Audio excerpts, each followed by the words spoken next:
Creta, तो आपकी income कितनी होनी चाहिए टू गेट हुंडई क्रेटा, आज हम लोग जानेंगे। लेकिन उससे पहले हम लोग जानेंगे कि आपको ईएमआई कितना पड़ेगा for all 3 different years of comparison के साथ बताऊंगा, और प्लस आपको नए प्राइस विद जीएसटी बताऊंगा। So without wasting time let's dive in. So first of all यहाँ पे मैंने लिया सबसे बॉटम और द बेस वेरिएंट, और उसमें भी मैंने लिया है पेट्रोल एंड मैनुअल ट्रांसमिशन। तो सबसे लोएस्ट वेरिएंट यहाँ पे मैंने लिया है। सो उसका एक्स शोरूम प्राइस आपको देखने मिल जाएगा अराउंड 10,72,000 रुपीज़ ऑन रोड आते आते with insurance, RTO, everything. Mumbai price 12,80,000 हो जाता है। आपके इस सिटी में थोड़ा सा डिफरेंस हो सकता है अगर if you are not from Mumbai, 19-20 का फर्क होगा, ज़्यादा नहीं।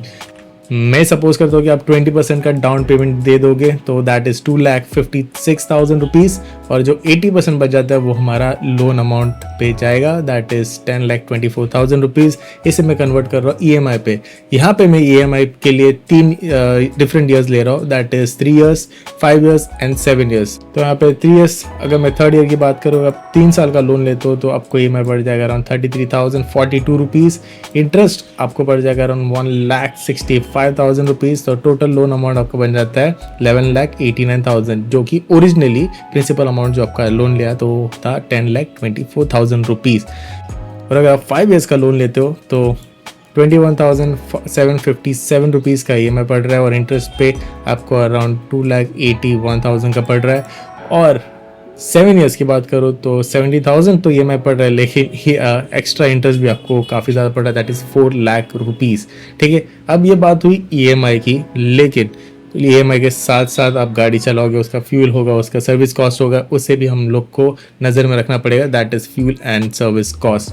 सो माइलेज यहाँ पे दे जाता है अराउंड 70 kpl का, कम ज़्यादा होता है, बट यहाँ पे मैंने एज एन एवरेज माइलेज पकड़ा है इस पर्टिकुलर कार का। फ्यूल कॉस्ट यहाँ पे मैंने 106 रुपये पकड़ा है, और मंथली रनिंग अगर मैं 1100 किलोमीटर आप सोच रहे हो कि आप आराम से चला ही लोगे, ठीक है, तो फ्यूल कॉस्ट आपको मंथली पड़ जाएगा 6,859 rupees. So service cost monthly यहाँ पे आपको 1,100 रुपया पड़ेगा, तो मैंने अराउंड 14,000-15,000 के आसपास आपको पड़ जाएगा ईयरली। सो उसे मैंने कन्वर्ट कर दिया मंथली, दैट इज़ 1,100 रुपीज़। यहाँ पे मैं सम अप कर लूँगा फ्यूल कॉस्ट और सर्विस कॉस्ट को, तो उससे पता चल जाएगा आपको fuel and service cost. So that is 7,959 rupees. अब हम लोग टोटल देखेंगे कि आपको 3 साल पे ये पर्टिकुलर कार पे कितना मंथली कॉस्ट पड़ रहा है। सो 3 ईयर्स के हिसाब से आपका जो ईएमआई था 33,000, उसके साथ हम लोग ऐड ऑन कर देंगे 7,959 rupees fuel and service cost. तो total monthly cost for this particular car for 3 years that is 41,000 rupees. और अगर मैं 5 ईयर्स की बात करूँ तो दैट इज़ 21,757 जो आपको ईएमआई पड़ रहा था, तो उस हिसाब से आपका टोटल मंथली कॉस्ट पड़ जाएगा 29,716। और 7 ईयर्स की बात करूँ तो around 24,000, almost 25,000 rupees total monthly cost पड़ जाएगा।